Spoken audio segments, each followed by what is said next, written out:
Review शुरू करने से पहले सभी को मैं थैंक यू बोलना चाहता हूँ। थैंक यू सो मच, आप लोगों की वजह से मैं आज 1000 सब्सक्राइबर्स तक पहुंच चुका हूँ। तो आप अगर मेरा रिएक्शन देखना चाहते हैं तो देख लो।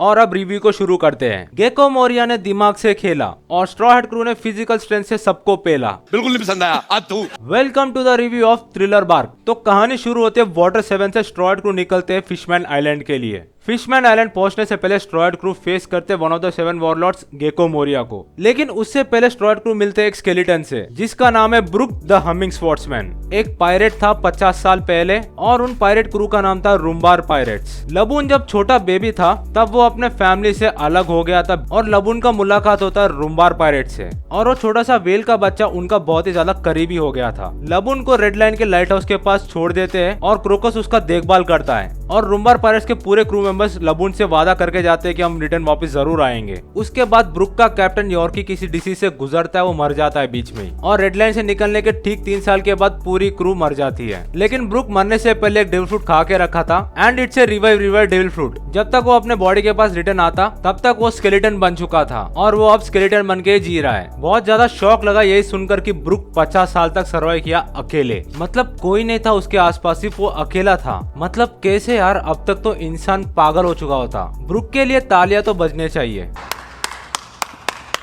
प्रेजेंट में आते हैं हमें पता चलता है कि ब्रुक के पास अपना खुद का शैडो नहीं है। उसके शैडो को किसी ने छीन लिया और उसका नाम है Gecko Moria. Straw head crew Gecko Moria के चाल में फंस जाते हैं और वो लोग सीधा पहुंचते हैं थ्रिलर बार्क, जिसको हम सब आइलैंड समझ रहे थे। दरअसल वो एक बड़ा सा शिप है। वन पीस में सबसे बड़ा शिप गेको मोरिया का है। लिटरली मुझे ऐसा लगा था कि ये आर्क बहुत ज्यादा स्केरी होगा, लेकिन धीरे धीरे बहुत ज्यादा फनी होते जाता है because of Luffy and other straw head crew members. कुछ नया देखने को मिलता है इस वाले आर्क में कि उस बंगले के अंदर जितने भी फोटोज है सब ज़ॉम्बी से और अलाइव है। Gecko Moria being a warlord उसे पता है कि स्ट्रॉ हेड क्रू कितनी ज्यादा केपेबल है, इसीलिए उसने डायरेक्ट फेस नहीं किया था स्ट्रॉ हेड क्रू को। अपने ही लोगों को भिजाकर पीछे से वार कर कर उनके शैडो को अलग किया था उसने। और हॉकबैक्स जो कि डेड बॉडी के ऊपर सर्जरीज करता है, Gecko Moria straw head crew के शैडोज को उसके अंदर डाल देता है क्योंकि गेको मोरिया के पास शैडो डेविल फ्रूट है। गेको मोरिया किसी भी शैडो को पकड़ सकता है, उन्हें काट भी सकता है। जब गेको मोरिया के हाथ में लूफी का शैडो होता है तो वो बिना सोचे डायरेक्ट जायंट ओर्स के पास जाता है क्योंकि गेको मोरिया को पता है कि लूफी एज ए कैप्टन कितना ज्यादा केपेबल है। इनेस लॉबी से एस्केप करना इतना ज्यादा आसान नहीं है। थ्रिलर बार्क में मुझे उसॉप और पेरोना का फाइट में बहुत ज्यादा मजा आया क्योंकि उस टाइम पर उसॉप गॉड उसॉप नहीं बल्कि बाबा उसॉप बना था। मतलब सोचने पर ही बहुत ज्यादा सरप्राइजिंग करता है कि पेरोना को कोई डिफीट कर सकता है तो वो सिर्फ उसॉप अकेला ही है।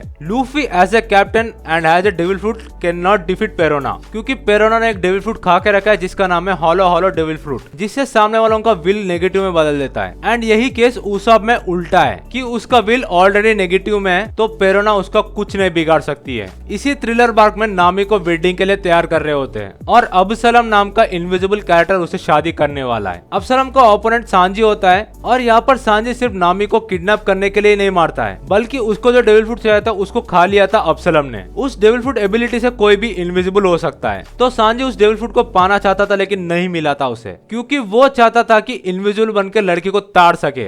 एक नंबर का अश्लील है लोंडा। आगे हमें पता चलता है कि ज़ॉम्बीज का वीकनेस है सॉल्ट। जोरो का फाइट होता है एक स्वॉर्ड्समैन ज़ॉम्बी से जिसके पास ब्रुक का शैडो है। यहाँ पर मैं एक पॉइंट रखना चाहता हूँ कि ज़ॉम्बी का रॉ स्ट्रेंथ उसके बॉडी से ही आता है लेकिन उसका पर्सनालिटी शैडो के हिसाब से होता है। तो यहाँ पर जोरो उस स्वॉर्ड्समैन को चैलेंज करते हैं उसके पास से स्वॉर्ड लेने के लिए और वो ज़ॉम्बी स्वॉर्ड्समैन जो है बहुत ही ज्यादा एक्सपीरियंस है। जोरो को बहुत ज्यादा तगड़ा फाइट दे रहा है लेकिन बहुत ही ज्यादा छोटा फाइट था। जोरो जीत जाता है और वो ज़ॉम्बी अपने ब्लैक ब्लेड शिशुई स्वॉर्ड को जोरो को दे देता है। ज़ॉम्बी का नाम था रियुमा जो कि बिलोंग करता है वानो कंट्री से। वानो कंट्री से मुझे याद आया कि गेको मोरिया ने किसी पायरेट के साथ लड़ा था जिसका नाम है काइडो। शायद आने वाले फ्यूचर में हमें उसके बारे में कुछ पता चलेगा। पूरा थ्रिलर बार्क 45 एपिसोड्स का है जो कि सिर्फ एक रात की कहानी होती है। सूरज निकलने के 10 मिनट पहले लूफी गेको मोरिया से फाइट करता है और सभी के शैडोज को आजाद कर देता है और लूफी को सबसे ज्यादा मदद लोला से मिलता है क्योंकि लोला ने 10 मिनट के लिए लूफी को एक अलग ही बीस्ट बना के रखा था और लूफी ने ओर्स को बहुत ही गंदा मारा उस फॉर्म में। लेकिन असली दिक्कत तो तब होती है जब वॉरलॉर्ड कुमा आता है जो कि गेको मोरिया से ना जाने कितना ज्यादा स्ट्रॉन्ग था। वो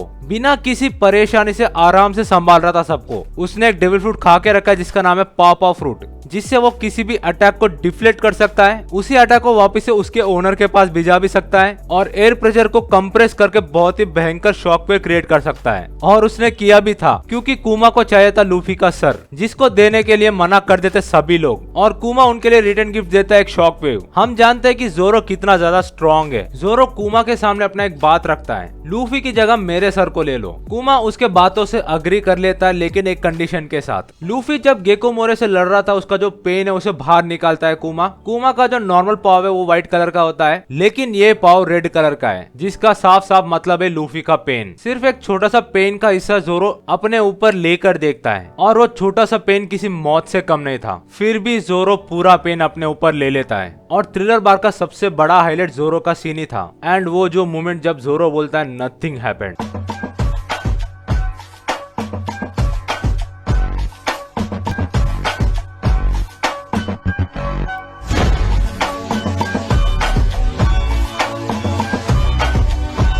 ऑलरेडी मैं जोरो का बहुत बड़ा फैन था और बहुत बड़ा फैन हो चुका हूँ इस सीन के बाद। पूरे वन पीस कम्युनिटी में भी आज भी इस सीन का भोकाल है। तो यहाँ पर कुमा जो है लॉयल्टी टेस्ट ले रहा था, और उसके बाद से ऐसा लग रहा था कि वो मंकी डी ड्रैगन को बहुत ही अच्छी तरह जानता है। ये तो लेटेस्ट न्यूज है। थ्रिलर बार्क यहाँ पर खत्म होता है, लेकिन स्ट्रॉयड क्रू यहाँ से जाने वाले हैं न्यू वर्ल्ड में। लेकिन लोला न्यू वर्ल्ड से यहाँ पर आई है, तो इसका मतलब लोला फिशमैन विजिट करने के बाद यहाँ पर आई है। लोला वीवरा कार्ड के बारे में एक बात शेयर करती है कि एक्चुअली ये काम कैसे करता है। आपके नाखून को काटकर उस पेपर के साथ मिक्स कर देते हैं और वो एक लाइव पेपर बन जाता है। इंटरेस्टिंगली ना ही आप उसे पानी के अंदर भिगो सकते हो, ना ही जला सकते हो। और जब लूफी एस का वीवरा कार्ड निकालता है, वो देखता है कि वो जल रहा है, तो लोला यहाँ पर कहती है कि वो बहुत ही बड़े खतरे में है। लेकिन लूफी बाका यारो कभी सीरियस होता ही नहीं है। गेको मोरे डिफीट होने के बाद जब सभी के शैडो सबको मिल जाते हैं, तो उसमें से एक पर्टिकुलर क्रू मेंबर्स कहते हैं कि गेको मोरे को किसने हराया होगा, क्योंकि उसे हराना मुश्किल ही नहीं बल्कि नामुमकिन है, जस्ट बिकॉज गेको मोरे ने लड़ा था काइडो से। पता नहीं काइडो कौन है, लेकिन आने वाले फ्यूचर में शायद हमको पता चलेगा। लेकिन एक मिस्ट्री जो कि अभी तक सॉल्व नहीं हुआ है। थ्रिलर बार का जो आर्क है उसके एंड में अपने को 3 पहाड़ दिखाए जाते हैं पीछे, जिसमें बीच वाला जो पहाड़ है वहां से रेड कलर का लाइट कुछ ग्लो कर रहा था। शायद मुझे लगता है बहुत ही बड़ा फोरशैडोइंग होगा, आने वाले फ्यूचर में हमें पता चलेगा। और वो जो मिस्टीरियस फॉग है उसी की वजह से हो रहा है वो। एंड लास्टली हमें पता चलता है कि एस का एग्जीक्यूशन होने वाला है। ब्लैक बियर्ड को 7th वॉरलॉर्ड घोषित कर दिया गया है। इतना सब कुछ होने के बाद मुझे नहीं लगता कि व्हाइट बियर्ड चुप बैठेगा। तो ये था थ्रिलर बार का रिव्यू। आपको कैसा लगा कमेंट्स में मुझे जरूर बताना। वीडियो अगर एंगेजिंग लगा है तो एक लाइक कर देना। अगर आप ऑलरेडी मेरे सब्सक्राइबर हो तो इस वीडियो को शेयर कर देना। कल से डेली शॉर्ट वीडियो आना शुरू हो जाएंगे। एंड सभी को अरिगतो गोजाइमोस।